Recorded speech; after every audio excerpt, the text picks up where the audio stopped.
E a partir do momento que você deu uma opinião, se você der uma opinião que acaba inflamando o chat, Sim.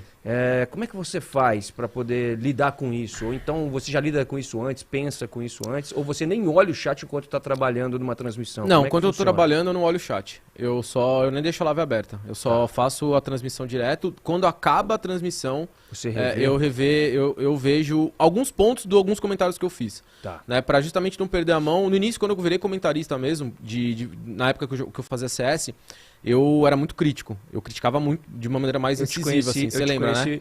Eu te conheci em 2019, você já tinha tempo já comentando. Não, eu comecei em 2019. Ali? Eu comecei em 2019. O Clutch foi o primeiro grande evento que eu fiz. Eu comentava algumas ligas da Gamers Club, mas ali na Gamers Club não era algo muito... Era profissional, mas ao mesmo tempo era mais de boa. Você fez o primeiro Clutch. Eu fiz o primeiro. primeiro. Eu apresentei o segundo, não foi? Eu era apresentador do segundo Clutch. E aí você ali eu já tava mais de boa. Um campeonato de experiência. Já tinha. Só que eu assisti o primeiro Clutch. Porque era a minha referência para eu poder me preparar para apresentar o segundo. Eu sempre... Como eu fui jogador, cara, eu sempre tentei pensar de criticar e de dar a minha visão sem expor o cara de uma maneira que a galera pegue muito no pé dele. Porque assim, por exemplo, meus pais, a mãe tá assistindo agora o rolê, minha mãe e meu pai. Um beijo pra eles. Um beijo pra dona Annalise e o seu Roberto. Eles sempre estiveram em chats de transmissão quando eu jogava, tá ligado? E tipo assim, eu fico pensando se a mãe de um jogador tivesse lá, tá ligado? Se alguém da família, se um brother, e aí você fala de um jeito muito incisivo que dá a entender que o cara é um nilba, que o cara não joga bem, é chato, tá ligado? Porque o cara tá fazendo o trampo dele, mano. Às vezes ele acordou num dia ruim, às vezes ele teve problemas e não conseguiu desfazer disso, foi pro jogo. Então, eu entendo disso, eu sei. Então, desde que eu comecei a transmitir, logo nos primeiros meses, eu comecei a entender que eu não poderia ser tão crítico assim e ser de uma maneira onde eu não fechasse meu raciocínio. Entendeu?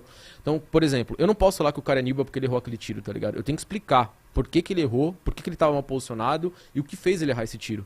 Pra galera ver, pô, ele errou esse tiro, mas, em compensação, o time adversário fez tal habilidade, ele tava mal posicionado, ele tinha que ter ficado um pouco mais pra trás. Então, eu tento explicar na transmissão por que o cara não jogou tão bem e o que ele poderia ter feito pra jogar melhor. Entendeu? Porque... quando você analisa um jogador especificamente, você só consegue apontar se esse cara tá numa boa fase ou não quando você assiste várias vezes o cara tomando decisões diferentes durante o mesmo jogo. Entendeu? Então, na minha cabeça é muito claro. Quando fica um 2x2, 1x2, 5x5, ou o time dele tá na vantagem, o time dele tá na desvantagem, esse cara ele vai tomando micro decisões conforme a partida vai andando. Entendeu? E se ele acerta a grande maioria, mas às vezes não pega um abate, acontece, cara. Às vezes o cara ele toma uma decisão perfeita, só que na hora de ele matar o cara de lado, ele pina e o cara mata ele. Ou o cara toma uma decisão ruim, só que a mira dele é tão boa que ele mata os três que estão vindo na mira dele. Entendeu? Então, assim, isso eu sempre falo que, pelo menos no FPS, não existe certo e errado. Existe a probabilidade de dar mais certo e a de dar mais errado. Então, sempre tento analisar por esse lado, pra não expor o jogador de uma maneira em que realmente a torcida do chat fique contra ele, né? Ou que alguém vá cobrar o cara nas redes sociais e falar, pô, o narrador, o comentarista falou que você é horrível, como que você faz tal coisa? Né? Então eu sempre tento amenizar isso, cara, porque eu sei que existe um cara por trás ali, um ser humano, que tá tentando fazer o melhor, mano, entendeu?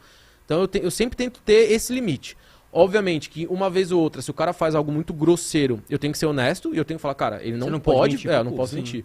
Eu não posso simplesmente falar que foi um azar. Se o cara tá numa posição ruim, ele tem, por exemplo, que eu sempre pego muito no pé da galera que joga de Sage, né? Porque o ultimate da Sage, a ressurreição, traz o jogador de volta. Então, quando ela tem esse ultimate, ela não pode ser o primeiro agente do time a dar o primeiro contato, cara. Ela tem que ficar pra trás e ela tem que esperar. E aí, recentemente, teve um jogo, se eu não me engano, na LCQ, em que, se eu não me engano, foi o jogo... Será que foi o jogo da Fúria? Acho que foi o jogo da Fúria. E o QCK, ele tava jogando de Sage, ele é muito bom. E 3 rounds seguidos, ele tinha o ultimate dele, ele morreu, sendo o primeiro homem a dar o contato, o primeiro jogador a dar o contato, e eu falei na transmissão, o QCK não pode dar, cara, ele não pode. Ele tá jogando errado. Ele não pode, ele tem a ressurreição. Ele é o jogador que vai trazer. Ele tem que estar atrás do cara que vai fazer isso. Porque se o cara morrer, ele consegue usar o ultimate dele. Então tem coisas que assim, que o jogador ele sabe que ele não pode estar nessa situação. Só que às vezes ele tá no calor do jogo e ele quer resolver tudo sozinho, ele quer dar cara porque o time dele tá perdendo. Só que diferente de outros FPS, o Valorant tem o ultimate, cara. E isso faz muita diferença, né? Isso acho que é a grande diferença dos times de outras regiões pro Brasil. Que os caras eles masterizaram tanto o uso de habilidades que você não vê o cara tomando uma decisão dessa. É muito raro você ver um cara de uma Sage que tem ultimate e ser o primeiro a dar o contato e ser eliminado. Entendeu?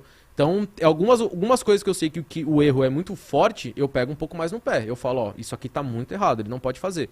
Mas tem coisas que são situacionais.